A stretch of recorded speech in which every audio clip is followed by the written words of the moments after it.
for RF power harvesting applications. So more or less, this is my presentation flow. First, I'll be introducing rectenna and how to calculate or estimate DC power available at the output port, which we can store in battery or in super capacitor.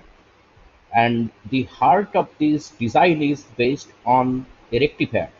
So this rectifier design is very similar to detector design, and most of this talk I'll be focusing on this detector design. So first with the single stage, and then for some higher order rectifiers, and it has some practical limitations. So we'll see then further that how to improve total DC voltage or total current obtained at the output port, and then I'll finish with the measurement scheme, how to characterize a rectifier.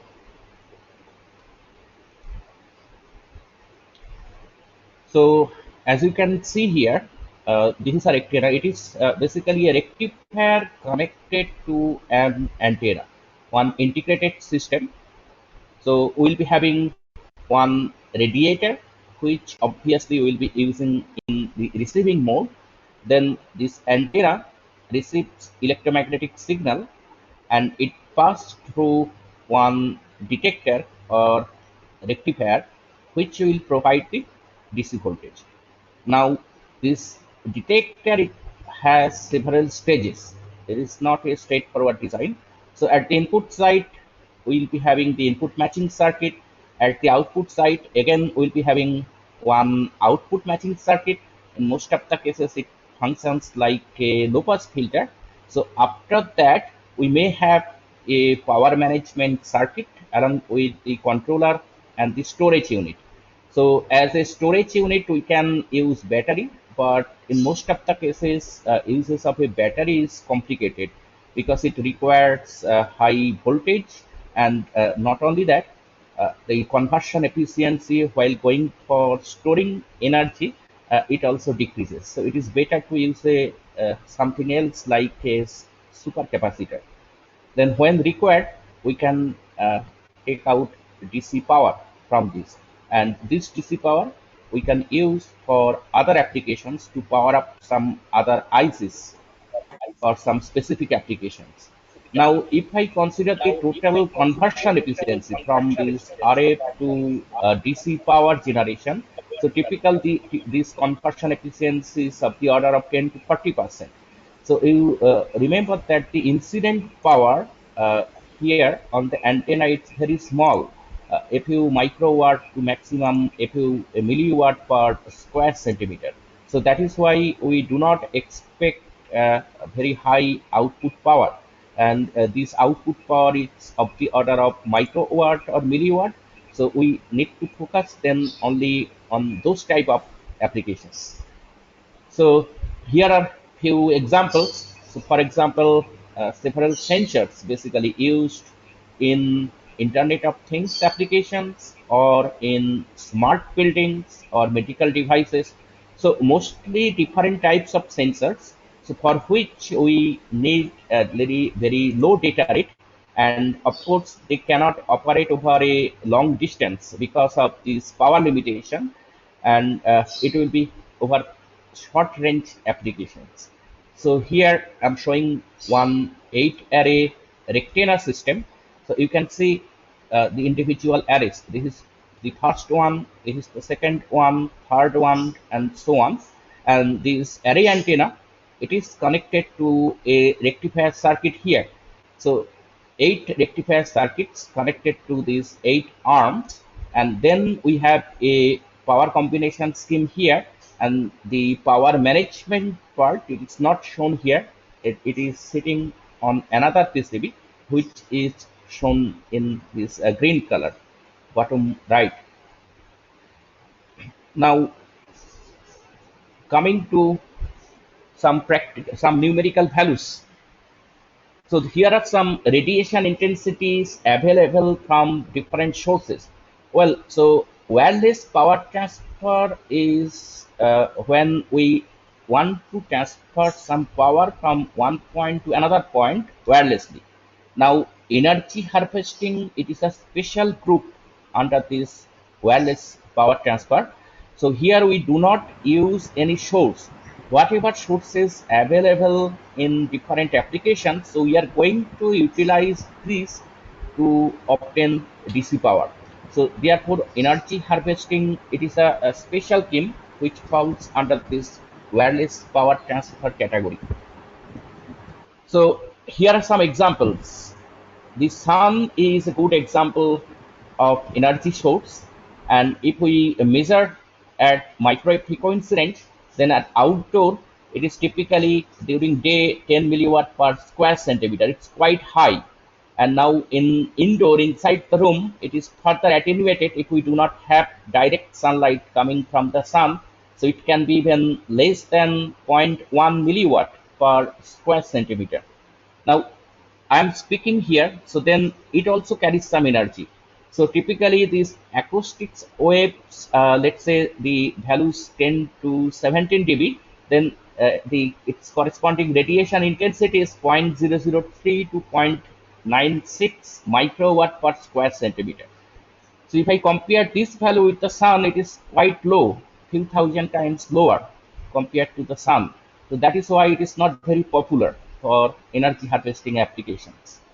Now, we also have different RF sources. For example, mobile phone base stations.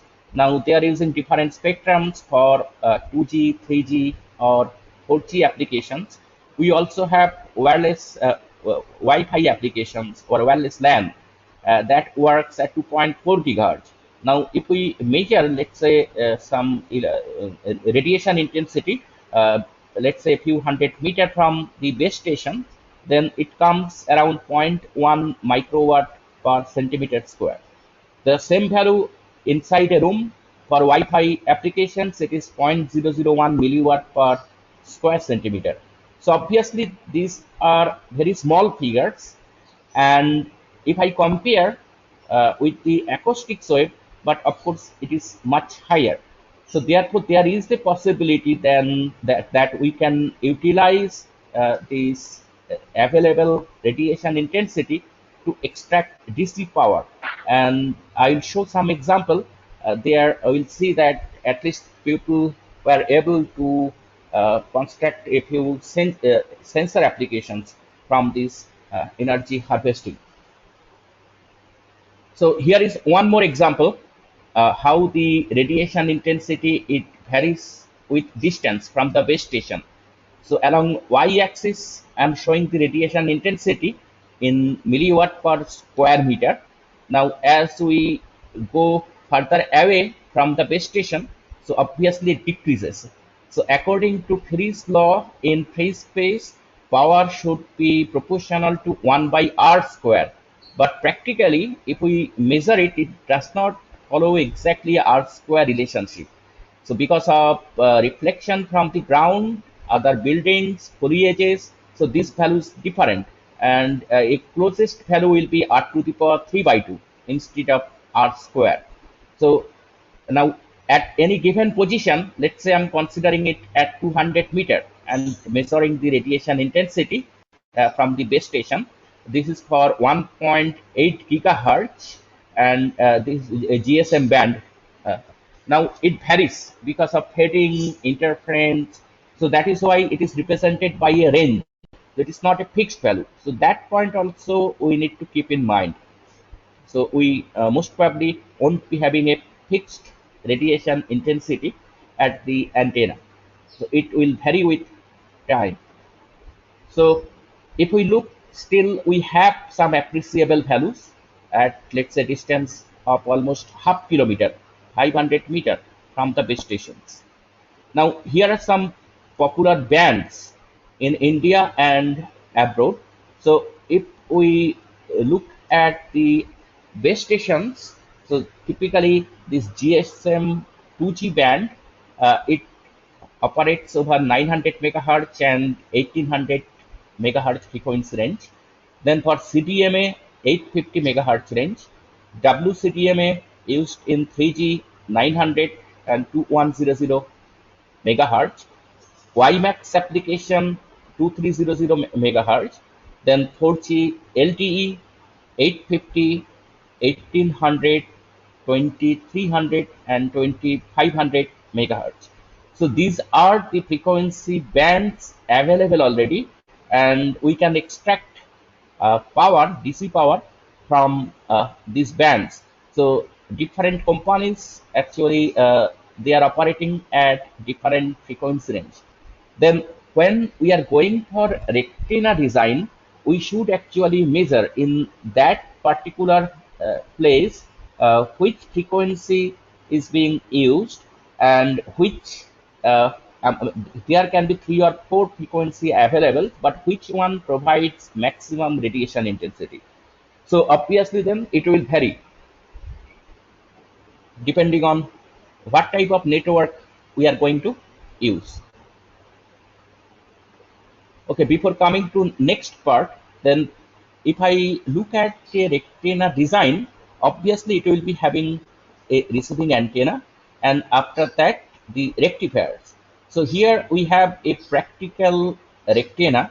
So they what they did, I'm actually showing it from this MTTS paper 2013. They divided into 2 parts. For one branch, they are using for the startup load. So the startup load path, it is for a fixed input resistance on the right side, and it is this rectifier unit, it is connected to this startup unit. So it powers up the startup unit, which actually controls switching and other things. So when it is on, then it will switch on this path for optimum load, and it also has the capability to tune the load at this port on this top branch. So input power, or better to say the received power, it depends on the load matching. So we can transfer maximum power. So this is the basic power transfer theorem. We can transfer maximum power from left hand side to right hand side only under one optimum load. And now why it varies with the input power, that we will discuss later. So for now then, if we want to increase the conversion efficiency from RF to DC, then this load cannot be arbitrary. So that is why they are starting their application with this startup load, which has a fixed value. So obviously for this lower branch, conversion efficiency will be very low. But once it is activated, then it will control this upper branch, and then it sets the optimum load, improves the efficiency, and it goes on for charging. So right side we may have a battery or a supercapacitor. So this dynamic switch they implemented in CMOS technology by using a simply JFET in saturation mode, and along with a NMOS. So here are some examples. So for which people already successfully utilized power harvesting. These are the bands they used. These are reported from different university groups for different types of sensor applications, and all these sensors, more or less, they are using on-off key type switching for data transfer. So data transfer rate, it depends on the bandwidth as well as SNR, right? Signal to noise ratio. When the bandwidth is defined, we do not have as such any control over the noise. So only thing then we can control the received signal. Sorry. Now this, since the DC power generated, it is very small, we cannot look for very high SNR value. So this chip, when it is powered by this generated DC, then it is it can transfer actually power to other nodes. So the maximum data rate they are targeting in kbps. It is not in mbps or gbps, and it there are many sensors actually for which we do not need as such any high data rate. For example, temperature sensor, pressure sensor, or earthquake detected sensor, and some of the sensors used in biomedical applications. And second thing, they cannot communicate over a long range since available power is very low. So now look at the different frequency bands and the corresponding minimum power required for a reliable wake up event. So it is given in dBm. So for these typical applications, it is like minus 55 dBm for this first one, minus 72 dBm for the second one, and so on. So they could minimize the required power level, and obviously that is required for this type of applications because we are not expecting very high power, and typical data rate 10 to 100 kbps, 100 kbps, and that is sufficient for most of the applications. And the reported power consumption, it's in microwatt. This is by the IC, and in what technological node they implemented these circuits. This first one and last two, they are using diodes, so it is not ordinary PN junction diode, mostly Schottky diodes. And the second to this one, they are using a CMOS circuit, basically 90 nanometer, 180 nanometer, 130 nanometer. So these are copied from different papers, basically. So it provides some guidelines that how much minimum power we need to operate one IC for sensor applications. So before starting my design, then we need some estimate on the DC power, how much power we are expecting if the radiation intensity is known. So if it is sufficient, then we can start the design. Otherwise, we cannot. So this is a simplified formulation for DC power estimate. Now we start. Okay, so there are two approaches actually. The first one, it is used with the antenna factor. If antenna factor is a very common term used by EMI EMC people. So this is defined as the incident electric field divided by the voltage generated at the port. So if one antenna is mass terminated, then we measure the voltage across the load.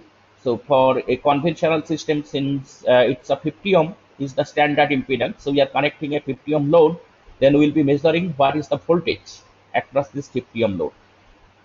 So from this, we can calculate antenna factor, but it is better to use the second approach. So we'll be having all the ready-made data available if we know our antenna. We know that effective aperture of an antenna AE is related to gain and the operating wavelength by this equation.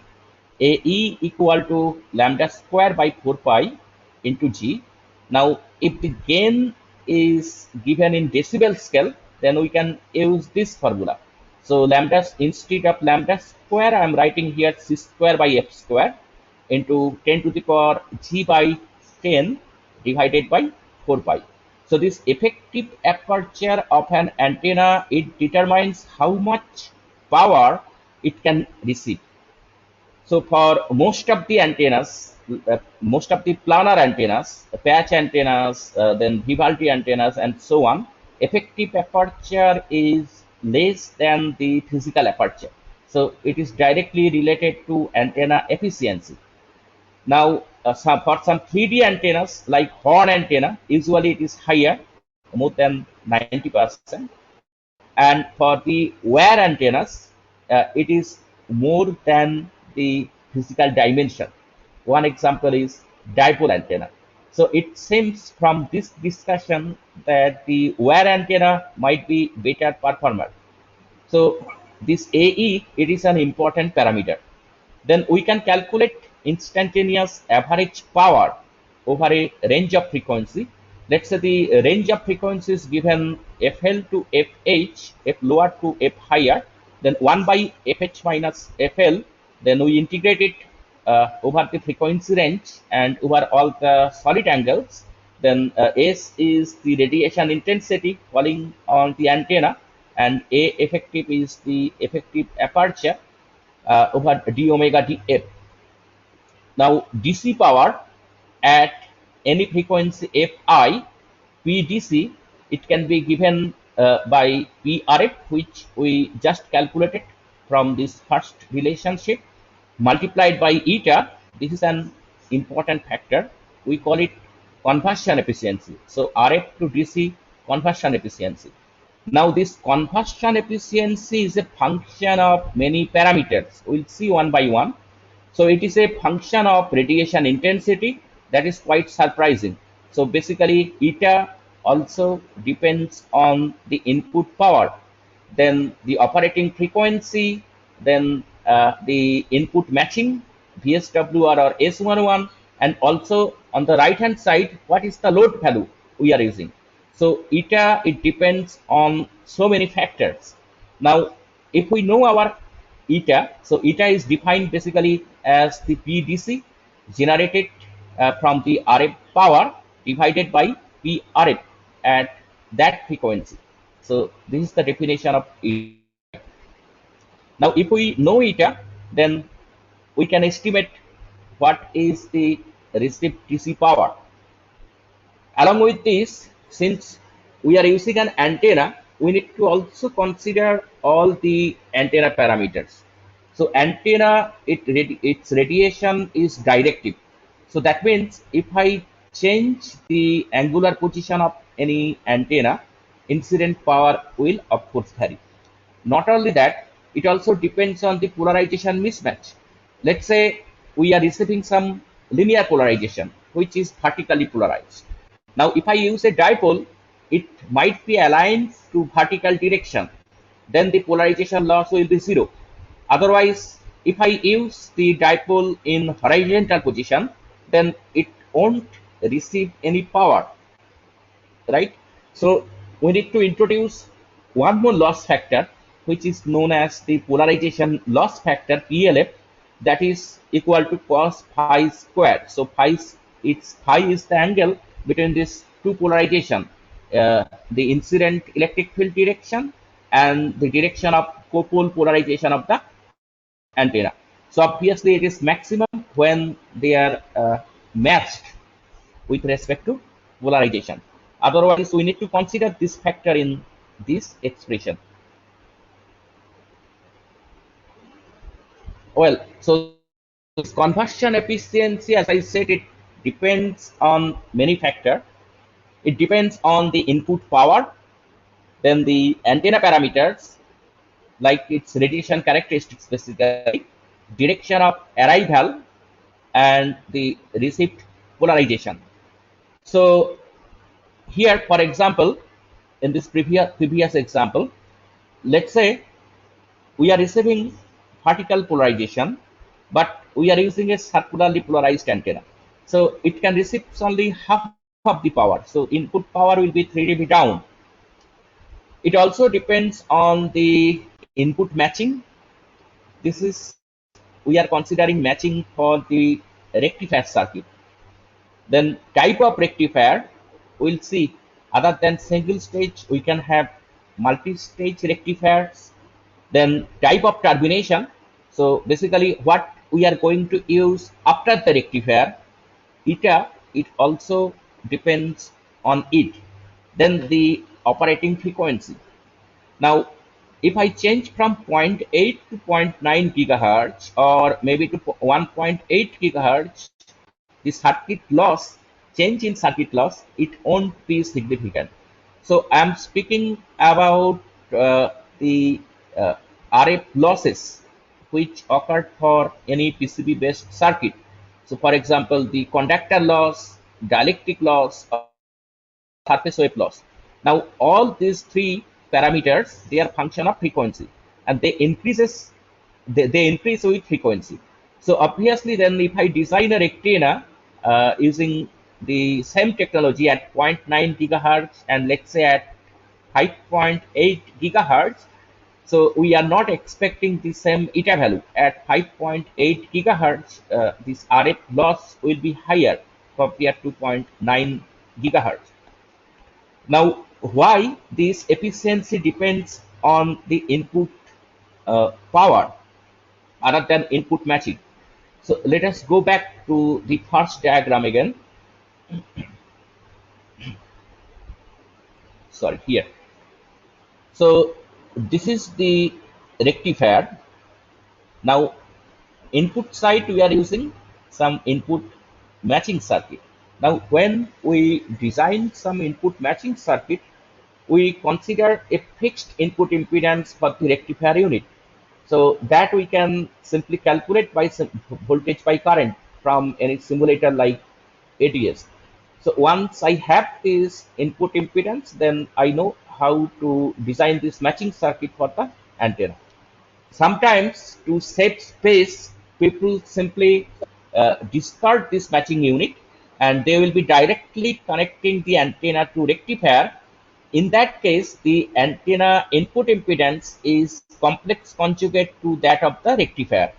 So that's how we can achieve a narrowband matching. So this is we are speaking about uh, impedance matching. Now, what we have inside a rectifier? Inside a rectifier, we have to use some sort of nonlinear device like a diode, right? Now, we generate DC power by using the nonlinearity of the diode. So, if I check these nonlinearity parameters, particularly their coefficient, they vary with the input power level. So, what I mean that if I change the input power and calculate V by I for each and every input power level, then input impedance it will change.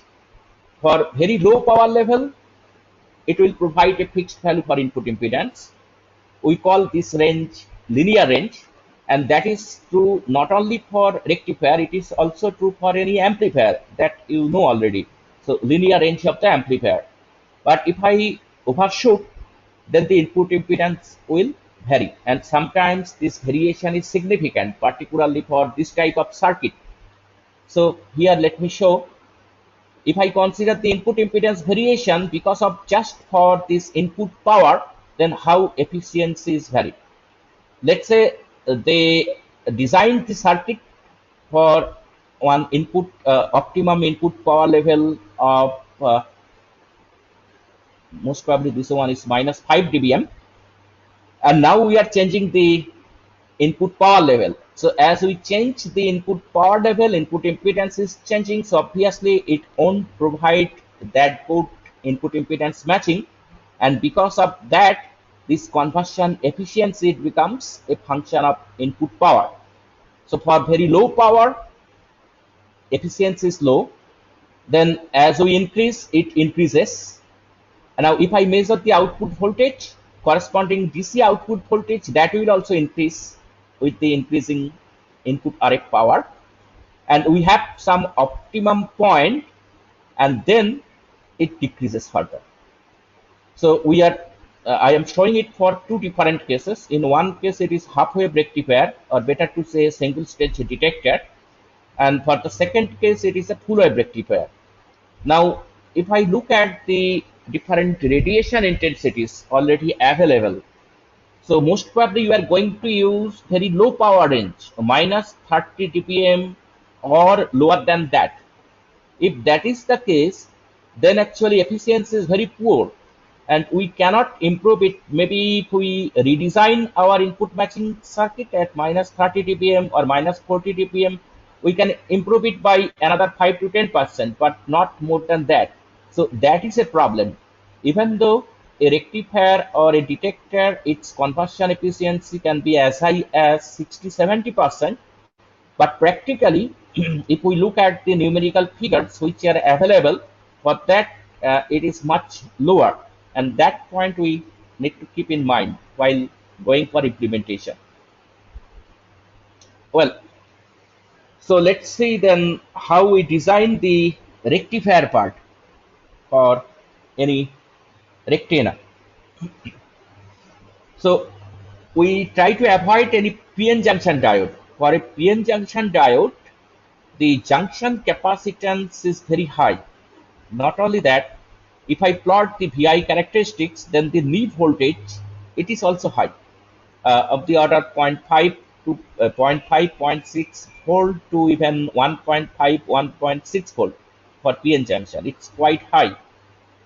So in place of PN junction, we prefer Schottky junction, metal semiconductor. Then why it is so? Because for a Schottky junction, the need voltage is very low, typically 0.1 to 0.4 volt, and not only that, junction capacitance is very small. But if we use discrete Schottky diode, so practically if you buy actually Schottky diode from market, these are mostly n plus junction, and in the simplest equivalent circuit, it will be a resistor in parallel to the junction capacitor.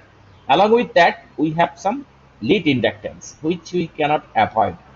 So this is true for all the discrete Schottky diode commercially available. Now look at the VI characteristics for a PN junction and for a Schottky diode.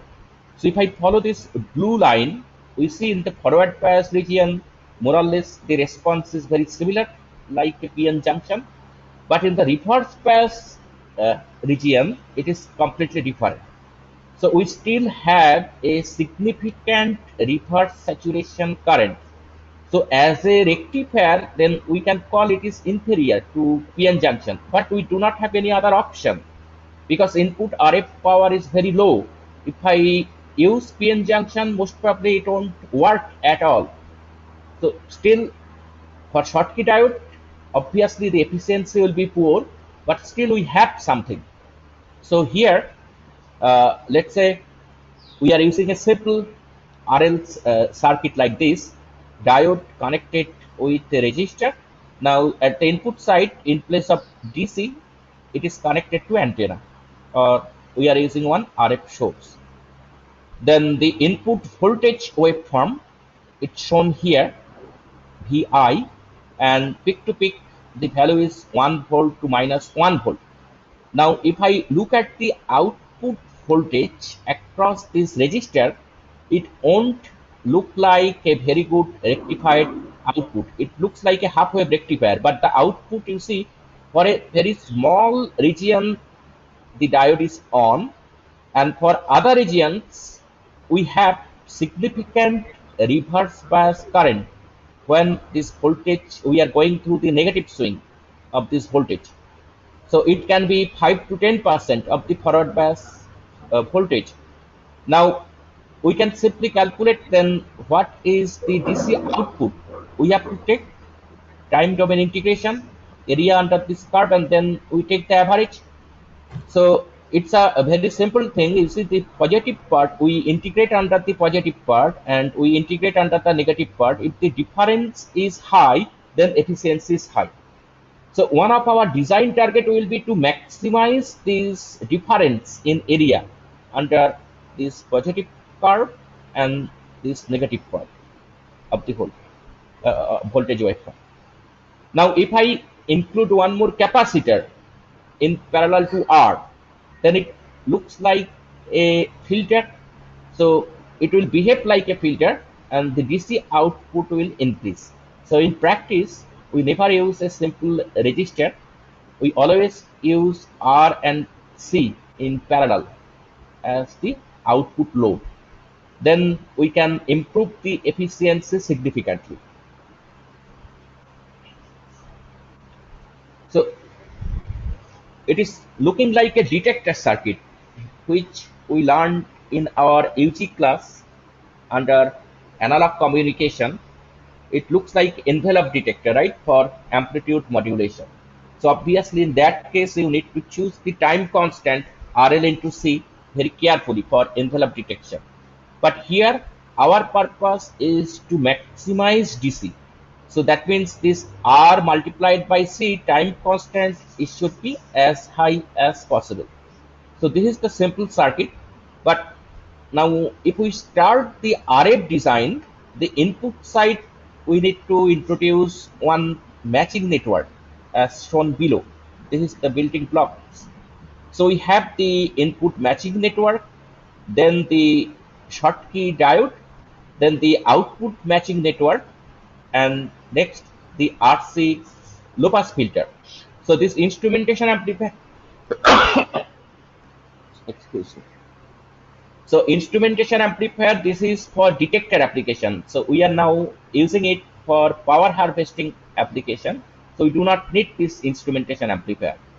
Further, for detector application, we can improve the efficiency by using some biasing.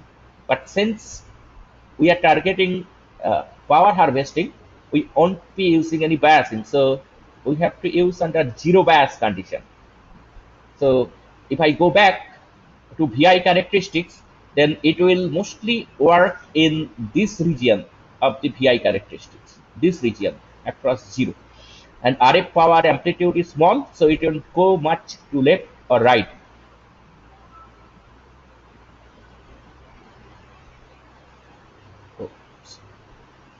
Well, so here this is a fabricated detector in our lab.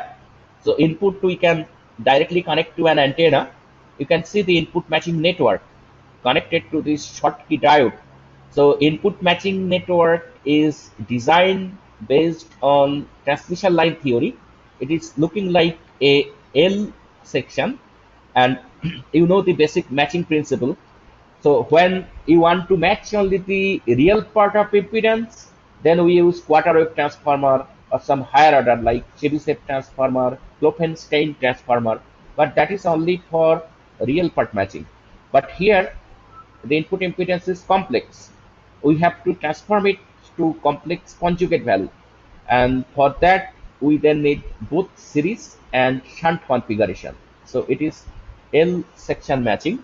And now uh, here the input impedance for the real part, usually it is very high, more than 100 ohm. Then we can first transform this real part to, let's say, 50 ohm, and accordingly the imaginary part will be transformed. Then we take out the imaginary part by adding, if it is, let's say, plus JOI, we'll be adding minus JOI by this. Now here it is interesting. Actually, if I zoom in, here it is not a open circuited stub, it is a short circuited stub. So we are bound to use a short circuited stub only. There is a reason for that, because when this Schottky diode will generate DC power, so it will go through the load to ground. Now left hand side, we need to complete the loop to ground, so we need a connection to ground. So if I put simply one open circuit element, open circuit stub here, then this DC part is not complete and this detector won't work. So it is completed by using the short circuited stub. So short circuited stub is intentionally used. In place of this transmission line matching section, we can also use LC in SMD form. So in that case, we'll be connecting one inductor to ground, and that will provide the DC return path for this Schottky diode. And right hand side, as you can see, 150 picofarad capacitor is connected to this arm. So this arm position and its length, it is not arbitrary, it is coming through analysis. And after that, again we have a section of microstrip line, so basically a section of transmission line. And if you note carefully that it is not exactly 50 ohm, it's wider than that. So again the value, it is optimized through calculation using ADS, and the output resistance, it is 9.53 kilo ohm for this particular example. And we take the output across this register. This is the output. So you can see two wires. Yes, please. Any question?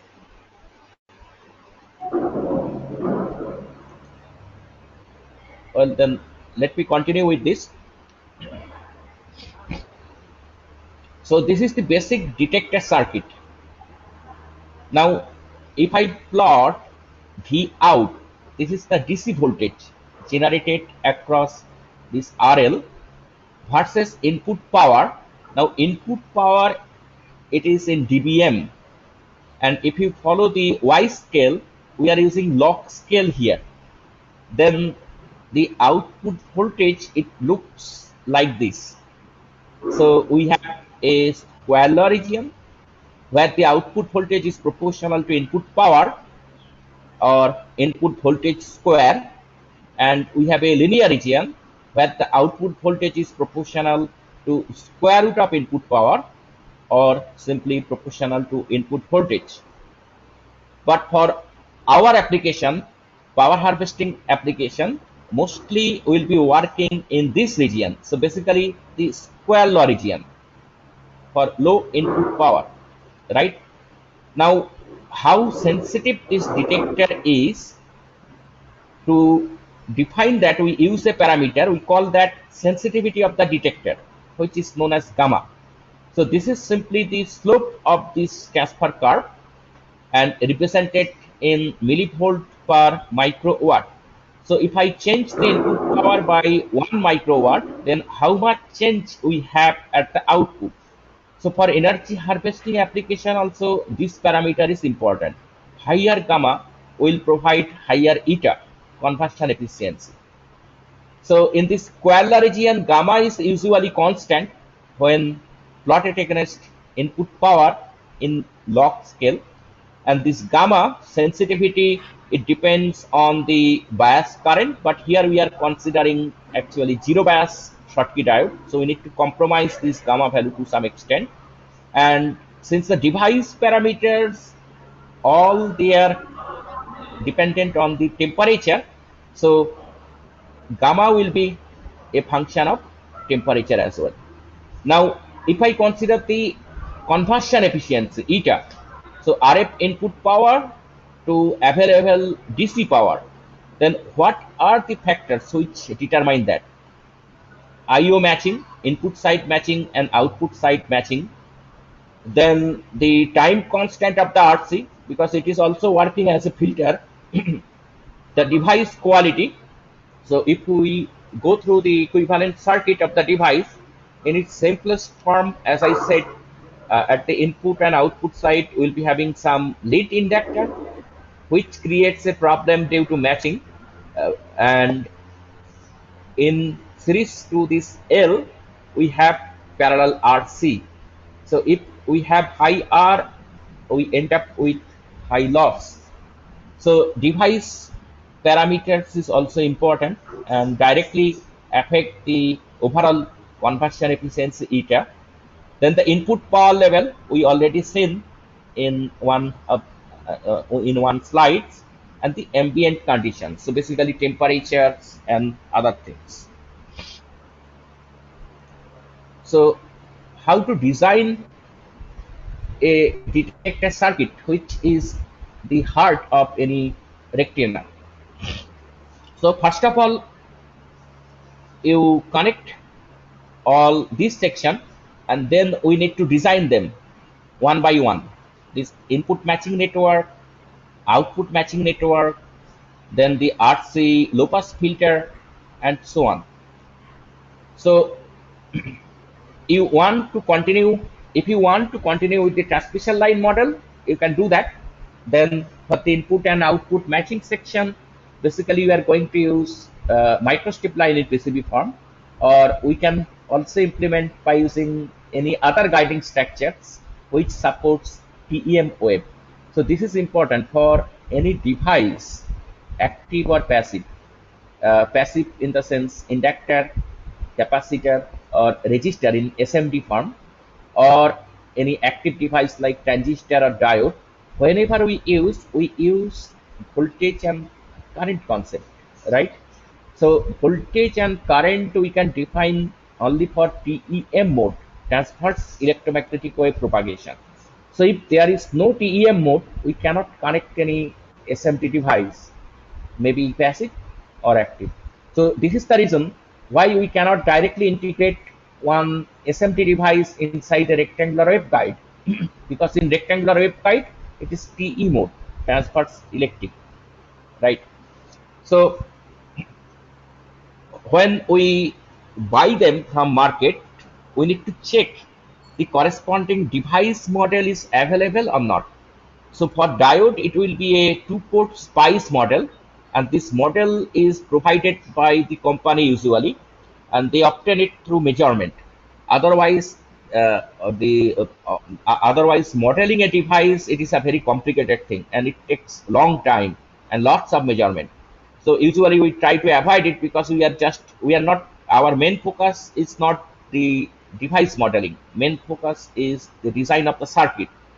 So when you are ordering any SMT components at gigahertz frequencies, you should first check the corresponding SPICE model is available from the company or not. And that not only for the diode. For diode, it will be a nonlinear model. For the inductor, capacitor, resistor, all of them, they should come with the SPICE model. Because one simple resistor at higher frequencies, it won't behave like a resistor. It will be having lead inductance, then the parasitic capacitance. So if I look at the corresponding equivalent circuit, it is not a simple resistor anymore. And the same thing is true for a capacitor or inductor, particularly inductor. uh, it's not close to ideal at all. It will have problem due to self-resonant frequencies. Then it will have finite input resistance, and because of that, it is associated with low quality factor. So we need this SPICE model for accurate design. Otherwise, we cannot start our circuit implementation.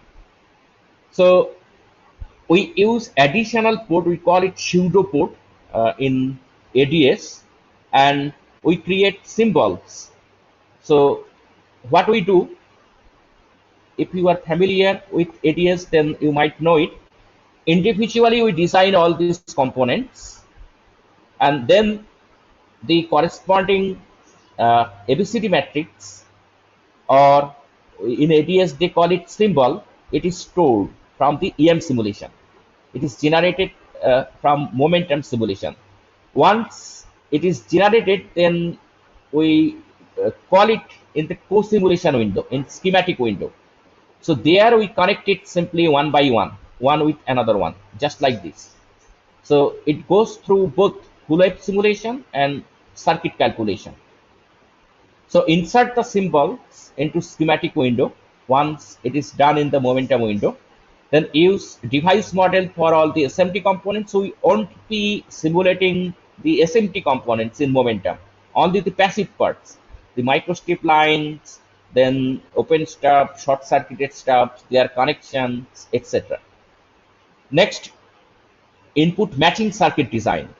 So this is important, and this is for maximum power transfer. Now since we are using at very low signal level, so then we can still use S parameters. But for any nonlinear device, we cannot directly use S parameters, because when you model S parameters, it is defined only at one frequency. It cannot, you cannot take into account the effect at the harmonic frequencies. So that is the problem with S parameters. So that is why we can use S parameters only for a linear device. But if we are bound in the square law region, then also we can use the traditional input impedance matching concept and the corresponding S parameters. And as I mentioned, you Hello. need to be careful. Yes, please. Good afternoon, sir. Yes. So, can we use these devices in a mixer designing these all things, sir? Sorry, it was not very clear, your last sentence. So, actually, I am asking that this law is applicable for the mixer designing also, sir? Yes. Yes, Mixer of course. designing.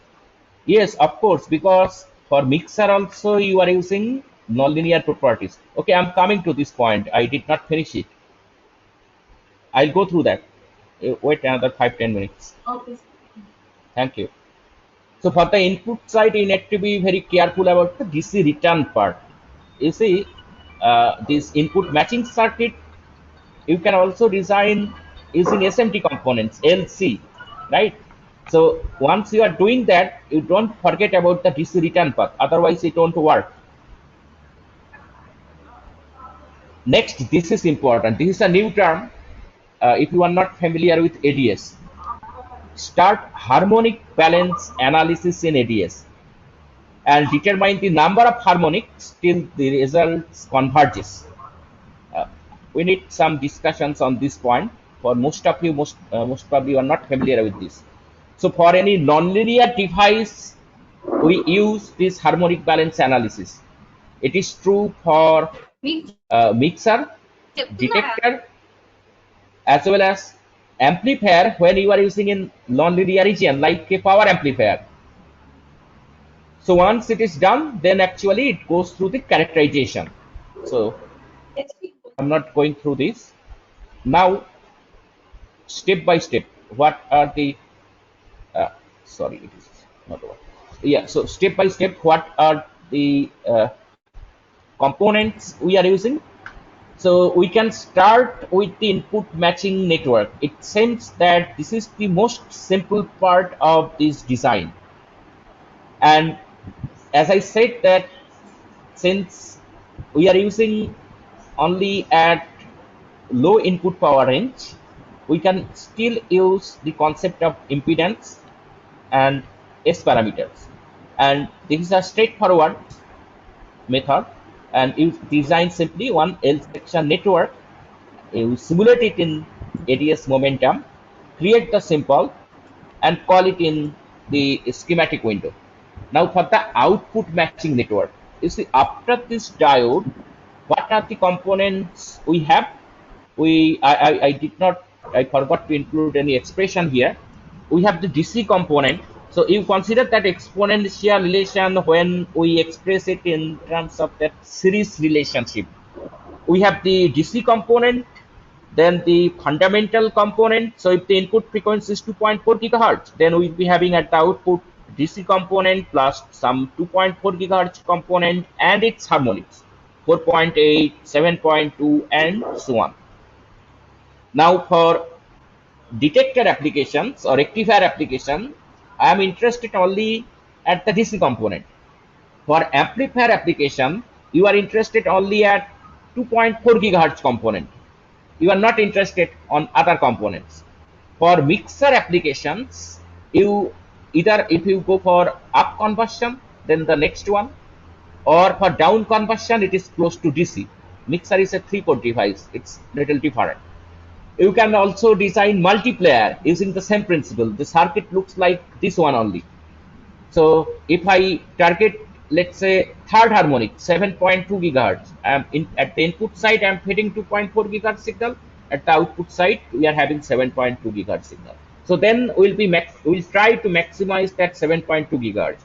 In fact, at terahertz frequencies, we do not have good sources. So there, people use only Schottky based multipliers.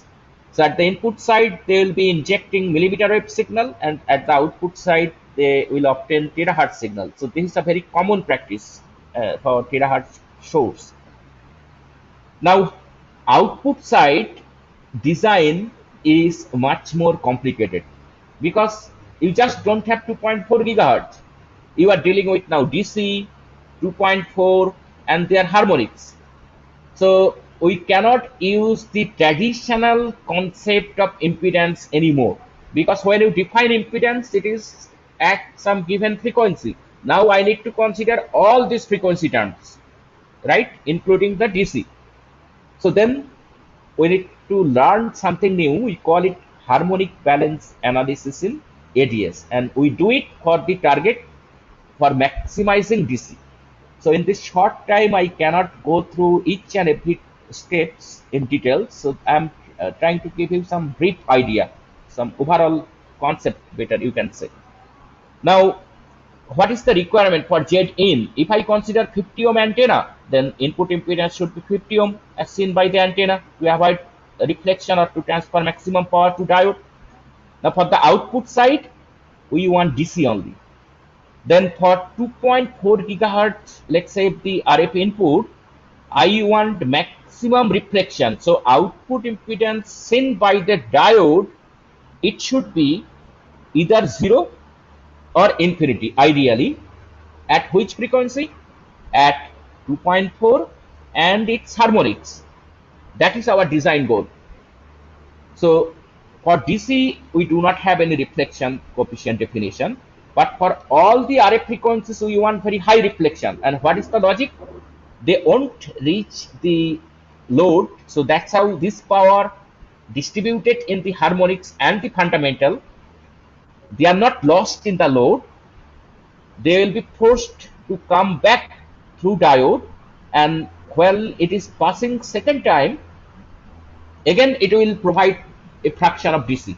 So that actually will improve DC contribution further, or the eta efficiency further. So this is the fundamental concept. Now harmonic balance, it's a long thing actually. We cannot simply discuss it in 2 5 minutes. So let me just give you some simple idea. For the input side matching, so for this particular detector, we are considering actually 2.4 gigahertz.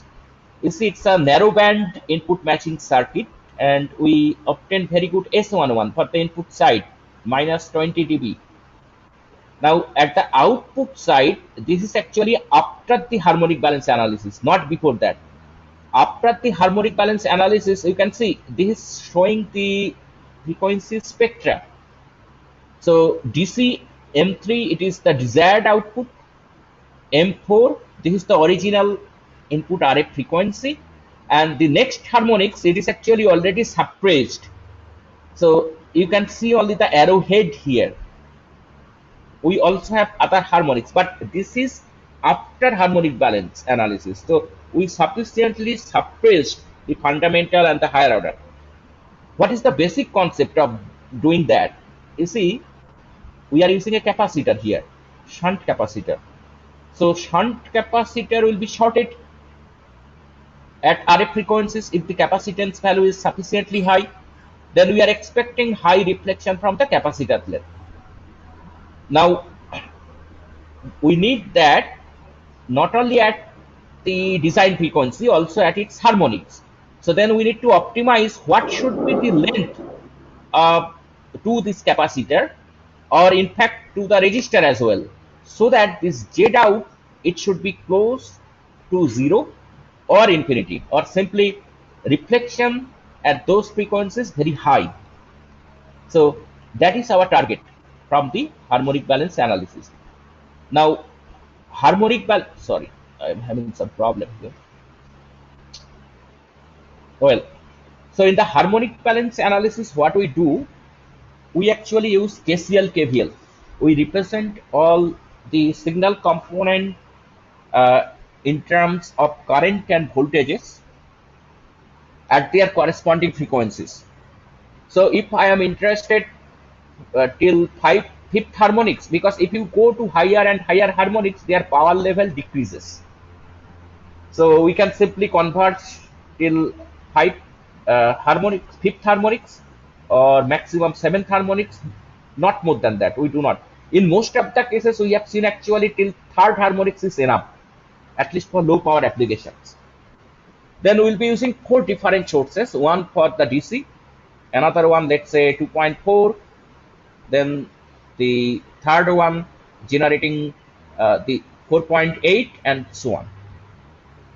Now the output we can represent simply by superposition, result from these 4 different linear combinations.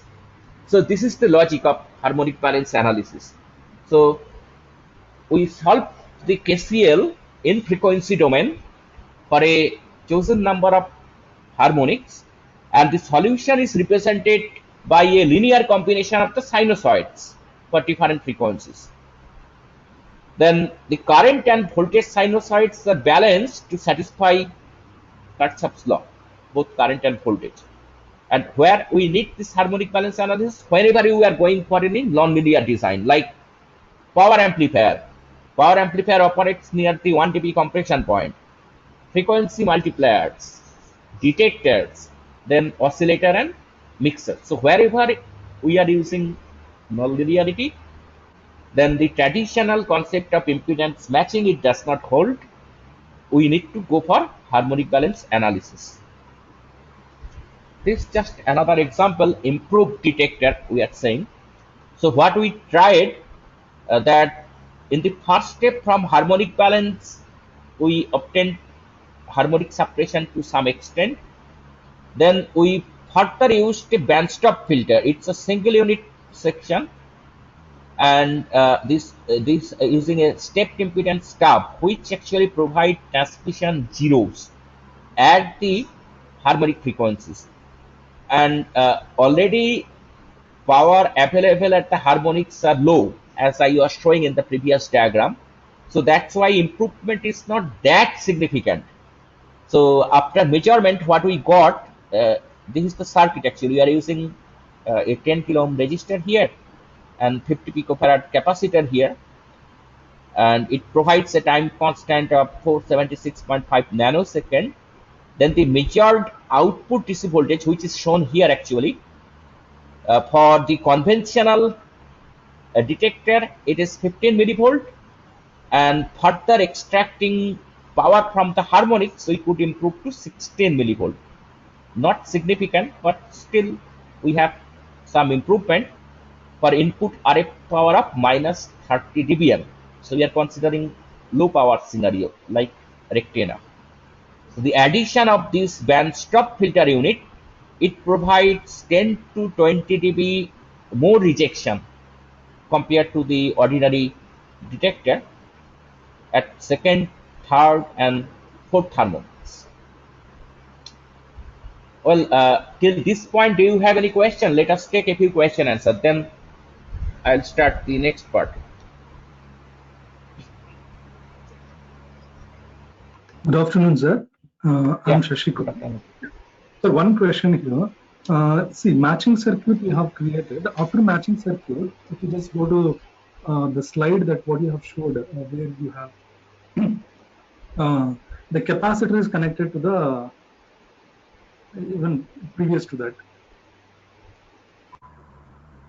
previous slide. So No, here I did not show any. This one. Yeah. So you have mentioned here matching. This one I'm going to cover. The higher order rectifier. I'm going to cover next.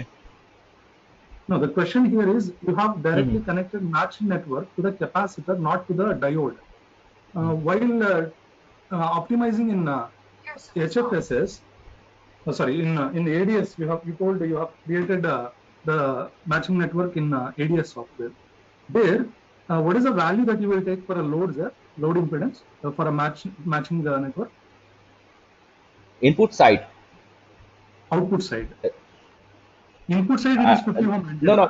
Output side. You see, these are the SMT components. Yes. Once I connect them, then I have the input impedance. ADS will give me what is the corresponding input impedance for this diode capacitor network, right? Okay. The same thing is true for the single stage diode. In the simulation, we have to specify the values of the capacitor and all these things. No? How you will Exactly. come to know about that? Exactly. So capacitor value, we use some initial estimate. Okay. So time constant. So I am not going through each and every point here. I just mentioned in short. Time constant also is another important parameter. I was trying to explain by this graph actually. Yes, for getting the DC. It's a detector design itself. It will take more than 1 hour, no? Yeah.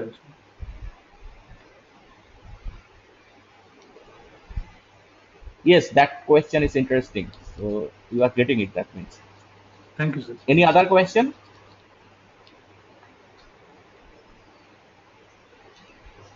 Chat box, some of the participants asked about some issues. Oh, I need to minimize it. Or maybe then I can complete it and we'll be taking more questions. So right now you can switch on your microphone and ask me questions.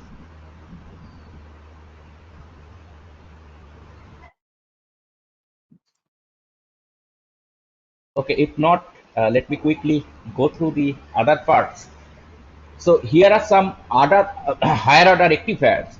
I would prefer the term detectors, higher order detectors, because they are not working like the traditional rectifier which we learned in our UG classes, right? So the first one already I discussed in details. It is the single series diode half wave rectifier, and we can further improve the efficiency if we use a connection like this. But of course, design complexity is increasing. We can have also full wave rectifier where efficiency almost will be twice compared to the previous one. But here we have a limitation. This is true only for any balanced line. So like a coplanar strip line or two-wire line, or at the input side if you have a dipole antenna or Vivaldi antenna, then we can use it. The concept is very similar to the full wave rectifier which we learned in our UG class. Only difference is that it will work near the zero crossing. It won't go to very positive side or negative side, right? And this is the extension of bridge rectifier. So RF in, it is divided into two parts, and this point, middle point, is grounded between these two diodes, as you can see. And RC, it is connected at the output side. So basically then we are applying our RF source between this point and this point. If you can see my mouse, this VS, plus and minus. Then for the positive cycle of your RF, it goes through like this, follows the blue line, and it comes back to ground to source. And the negative cycle, it is opposite direction, but through the load it is in the same direction, right? Now this is for the bridge rectifier. But again, design complexity will be higher. So sometimes people use voltage multiplier. Why? We have seen the measurement result for a single stage detector. It is in millivolt.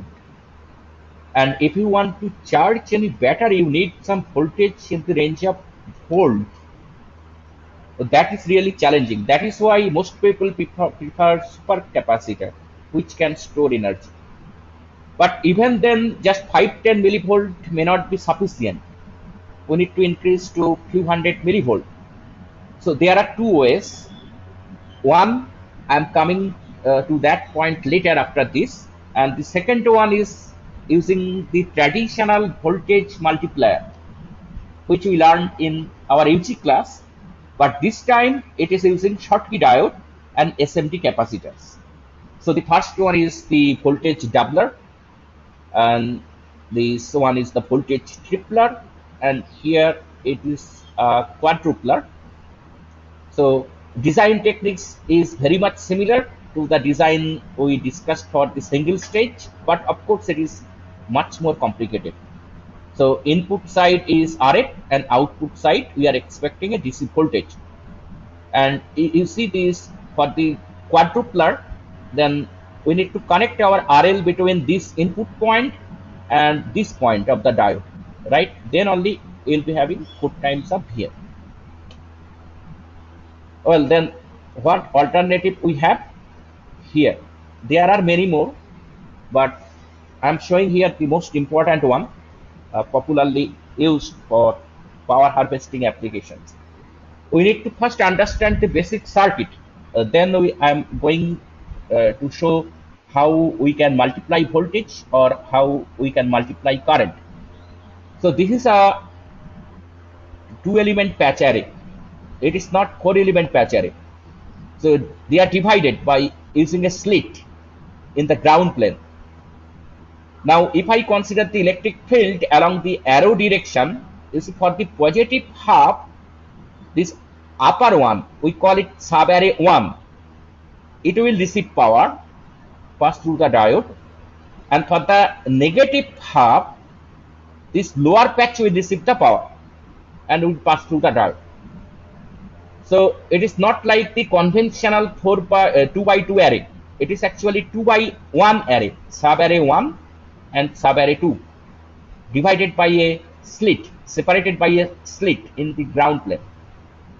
This diode is connected between two microstrip lines, so it works like a balance structure. For plus side we are receiving from upper one, and for minus sign we are receiving from the lower subarray 2. So it is working like a balance structure. Now this slit will provide some capacitance. If that is not sufficient, we need to add some additional capacitor. And in this paper, they are actually using a SMD capacitor in the ground plane side across the slit. So side view, it looks like this. we have the subarray 1, subarray 2 connected by using a Schottky diode, and in the ground plane we have one SMD capacitor. So this is the single unit, and now we will continue with this one. So this single unit, now it is being repeated here. You see, one first unit, second unit, third unit, till nth unit, and how they are connected using copper wire simply. So this bottom one of this first unit is connected to the upper one of the second unit. So if I consider the diode direction, then it is, you see, plus minus. This will be the generated DC voltage direction as shown by V here, left hand side. Now if we connect the wire like this, then plus minus to again plus minus to again here plus minus and so on till nth subarray. So then total voltage generated between this extreme top left to extreme bottom right, it is n times V. So that's how we can directly obtain voltage multiplication. And since we are going for array design, then received power will be much more, because now we are considering the effective aperture of this whole array. So this is for the regular series connection. We can also have alternate series connection. So here we change the diode direction. So for the first one, the diode is from P side upper and N side lower. In the next one, we change the diode direction. So again, it basically follows just like the previous one, plus, minus, and so on. So if we take the output between extreme top left and extreme top right, we'll be having voltage multiplication n times P. But they did not use as such any matching component. So that is why for them conversion efficiency is not that great. So if we better design detector for each and every subarray, it is expected that that will provide better result, but that will consume long time. So it is a straightforward technique. That is why it became popular. Now we can have also parallel connections. In that case, we can increase the current. So the same circuit, now they are connected like this. So all the plus sides, they are connected by using copper wire. All the minus sides, they are connected using copper wire. Then the current obtained between these 2 points, DC output, it is now multiplied by n if we use n number of subarrays. In the bottom circuit, the same one, but in alternate connection mode. So here the for the second, fourth, and so on, the direction of diode, it has been changed. So that is why connection, it is looking like a cross. So plus side is connected to plus side and minus side is connected to only minus side. We are having the same thing here. But this arrangement, sometimes it performs better when we have high cross pole component. So that is why this alternate parallel or alternate series connection is sometimes preferred.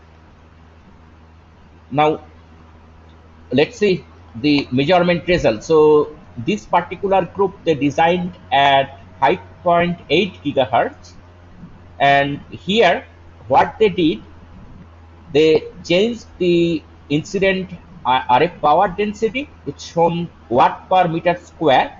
So 0 to maximum 0.03 watt per meter square they considered. And left hand side, it is the DC voltage for different case. For a single unit, this is the value. Now for alternate series connection or regular series connection, as expected, DC voltage is increasing with the increasing incident power. Now here one interesting thing is they mentioned several numerical figures like 3300, 2400, 2200. These are the load impedances. So the load impedance is not shown here. So here further they will be connecting that RC network, just like the single stage detector. Now they are changing the load for maximum power transfer, and for different input power level they require different load values. So in each and every case they optimize the load value to have maximum efficiency. So that is why they are different. So this picture I have shown in the very first diagram here, if you recall. So startup and the booster converter. So this startup converter, this is actually changing the load value of this boost converter. Well, along with this, there are many other points which we did not discuss. So for example, well, here, what are the sources we are targeting? Mostly the radiated power from wireless base stations. Now for all the wireless communications, they use some sort of modulation. Now for the detector design, what we considered? For the detector design, we considered a CW wave with a single frequency components.